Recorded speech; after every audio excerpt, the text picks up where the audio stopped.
কাল রাতে প্রচুর বৃষ্টি হয়েছে আর তার জন্য না আজকে উঠতেও একটু দেরি হয়ে গেছে।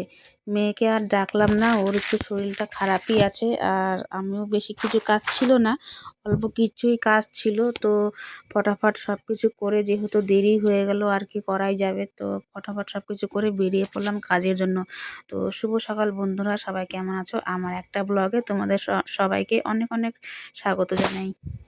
আমি প্রার্থনা। তো এখন বাজে সকাল 7:30। আমাকে তো মানে সকাল 7টার সময় বেরোলে ভালোই হয়, সেখানে 7টা বেজে গেছে। তো কী আর করা যাবে, যাই হোক। আর আজকে এতই বৃষ্টি পড়ছে, রাত্রেবেলা বৃষ্টি পড়ছে, আবার দিনের বেলাও সারাদিন ঝিরিঝিরি বৃষ্টি পড়েই যাচ্ছে। তো দেখো এখন প্রায় বাজে 3:30, চলে আসলাম আমি কাজের থেকে। আর আমার ছেলেকে দেখো, আজকে যেহেতু ছুটি তাই একদম মানে আমার জন্য অপেক্ষা করতে থাকে বেচারা। এটা দেখে তো খুবই ভালো লাগে আমার, আর খারাপও লাগে যে বাইরে বেরিয়ে থাকে। ওকে বলি বাইরে বেরোবি না, তাও বাইরে বেরোয়, আমার অপেক্ষা করতেই থাকে। আর এদিকে দেখো মানে যেহেতু ঠান্ডা পড়েছে আজকে, জানো, অনেক বৃষ্টি হওয়ার কারণে। তো যাই হোক, এদিকে এসে আমি আজকে ভাত করে রাখি জানো, অল্প ভাত ছিল, ওদেরকে বললাম ওটাই খেয়ে নিস। আর দুপুরবেলা যেহেতু ওরা খায় না আমি না আসা পর্যন্ত, তাই ভাবলাম ভাতটা আর করবো না, এসেই করব। তো আমি ভাত আর করলা আলু ভাজা বসিয়ে দিয়ে স্নানে চলে গেছিলাম। আর মেয়েকে বলছিলাম তুই একটু মানে ভাজাটা দেখিস। তো ও দেখছিল। আমি কিছু কাজও করেছি, কাজ করে বাইরে কিছু কাজ ছিল, তো সেগুলো করে স্নান করতে করতে এদিকে দেখি ভাত হয়ে গেছে আর ভাজাটাও প্রায় হয়ে গেছে। আর ওই যে কালকের মাছের চচ্চড়ি ছিল, সেটা করলাম, একটু গরম করে নিলাম সেটা। আর এই যে তরকারিটাও ছিল, এটা আমার ছেলের হয়ে যাবে। আলু পনির দেখো কত পাতলা করে করেছি, ও না পাতলা পাতলাই খেতে ভালোবাসে। তো যাই হোক, খাওয়া দাওয়া সেরে এখন প্রায় 7:30 বাজে, সন্ধ্যা। একটু শুয়েছিলাম জানো সবাই মিলে, মেয়ে উঠে সন্ধ্যা দিল। আর একটু চা টা খাবো এখন। তো ছেলেকে একটু হাতে পায়ে তেল দিয়ে দিচ্ছি এখন। মানে এতটাই ঠান্ডা পড়েছে না বৃষ্টি হওয়ার জন্য, খুবই ঠান্ডা পড়েছে। তো ভাবলাম একটু হাতে পায়ে তেল দিয়ে দিই ওর।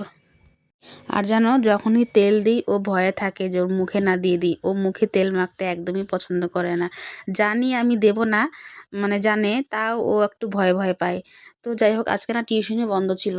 তো এখন সব কিছু হয়ে গেল, কাজ যা যা বিকেলের কাজ ছিল করে নিয়েছি। এখন একটু রান্নার দিকে যাব।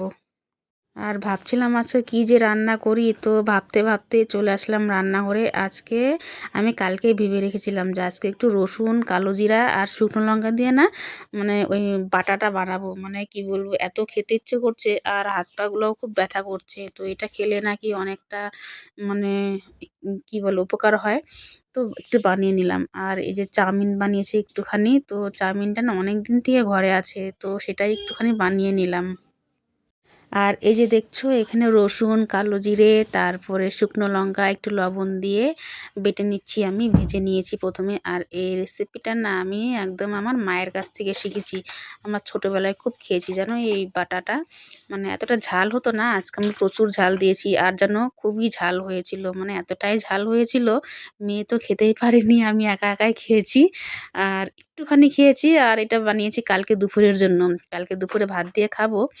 আজকে খাইনি, আজকে একটু চাউমিনটাই খাবো রাত্রেবেলায়, আর কিছু খাবো না।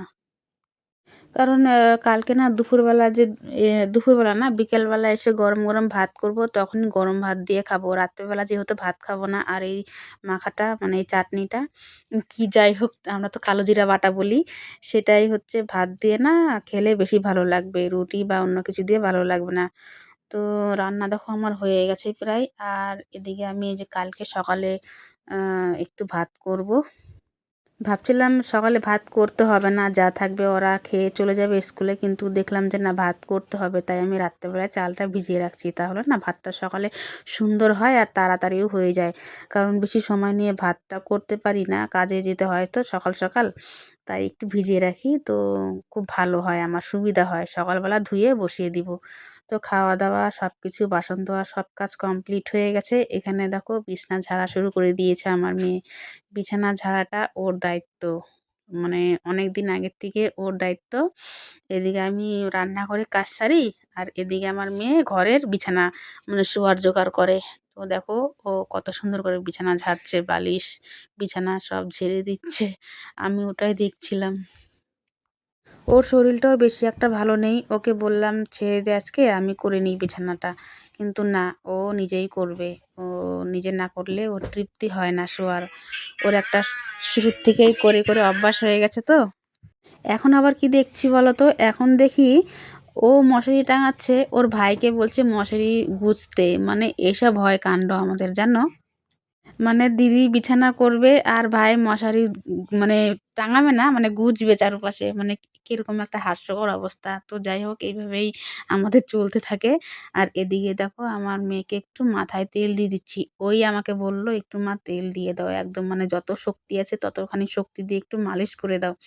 তো একটু তেল দিয়ে ভালো করে কালকেও একটু দিয়েছিলাম হালকা কোনো মতো। তো আজকে একটু ভালো করে ঠেসে মালিশ করে দিলাম। খুব আরাম পেয়েছে বেচারা।